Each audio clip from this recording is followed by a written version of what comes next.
നമസ്കാരം കൂട്ടുകാരെ, ഞാൻ പീറ്റർ ചോളു. ഇന്നത്തെ പുതിയ വീഡിയോയിലേക്ക് ഏവർക്കും സ്വാഗതം. അതായത് 13/8/2025 ബുധനാഴ്ച രാവിലെ സ്വർണ്ണവില കുറയുന്നു.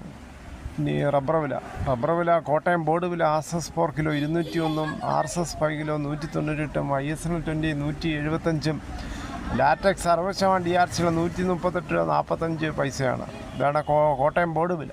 ഇനി കൊച്ചു വില നോക്കുമ്പോൾ RSS 4 കിലോ 201, RSS 5 കിലോ 198, ഇതാണ് കൊച്ചി വില. കേരളത്തിലെ മറ്റിനം ഗ്രേഡിനം ഷീറ്റ് നോക്കുമ്പോൾ ലൂസ് കിലോ 191, ലോട്ട് കിലോ 172 രൂപ മുതൽ 177 രൂപയാണ്.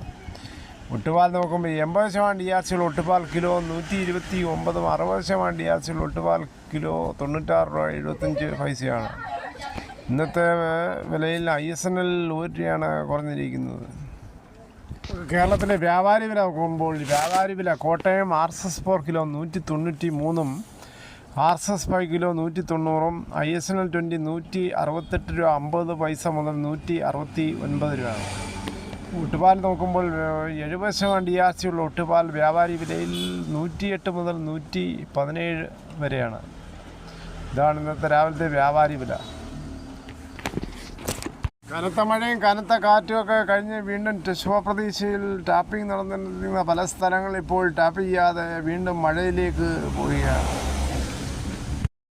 ഇന്ന് കവറിട്ട മരം പോലും വെട്ടാൻ പറ്റാതെ കർഷകരും തൊഴിലാളികളും വളരെ നിരാശയിൽ. ഓണം അടുക്കാറായി.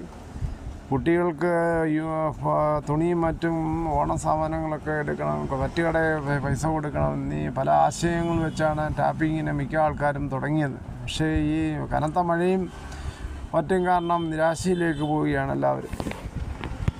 കേരളത്തിലെ മറ്റു വില നോക്കുമ്പോൾ സ്വർണം രാവിലെ 22 ക്യാരറ്റ് 1 ഗ്രാം 9295, 1 പവൻ 74,360. അതേസമയം 24 ക്യാരറ്റ് 1 ഗ്രാം 10,140, 1 പവൻ 81,120 രൂപയാണ്. ഇതാണ് രാവിലത്തെ സ്വർണ്ണവില. സ്വർണ്ണം വാങ്ങിക്കാൻ പോകുമ്പോൾ സ്വർണ്ണത്തിൻ്റെ പരിശുദ്ധി ഉറപ്പാക്കി വാങ്ങിക്കാൻ ശ്രമിക്കുക. ഇന്ന് 1 ഗ്രാം സ്വർണ്ണത്തിന് 80 രൂപയാണ് കുറഞ്ഞത്. അതേസമയം 1 പവന് 640 രൂപയാണ് കുറഞ്ഞത്.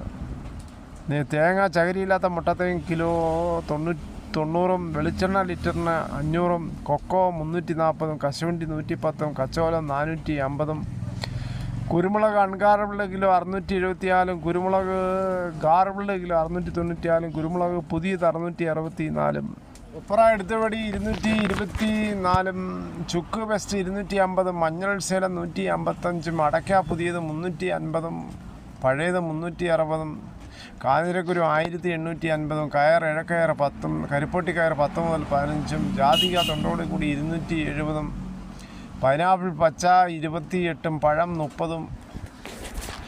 ബംഗാൾ ഉൾക്കടലിൽ ന്യൂനമർദ്ദം രൂപപ്പെടുന്നതിൻ്റെ ഭാഗമായി ചക്രവാത ചുഴി രൂപപ്പെട്ടു. ബംഗാൾ ഉൾക്കടലിൻ്റെ മധ്യഭാഗത്താണ് ചക്രവാത ചുഴി രൂപപ്പെട്ടത്.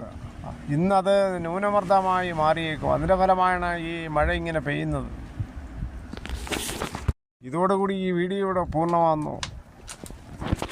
നിങ്ങൾക്ക് ഇഷ്ടമായെങ്കിൽ ഒരു ലൈക്കും ഒപ്പം നിങ്ങളുടെ വിലയേറിയ അഭിപ്രായങ്ങളും. സബ്സ്ക്രൈബ് ചെയ്യാത്തവരൊന്ന് സബ്സ്ക്രൈബ് ചെയ്താൽ ഇങ്ങനെ ഓരോ വിലകളും മറ്റു ഇൻഫർമേഷനുകളും ഈ വീഡിയോയിലൂടെ നിങ്ങൾക്ക് യഥാസമയം കിട്ടിയിരിക്കും.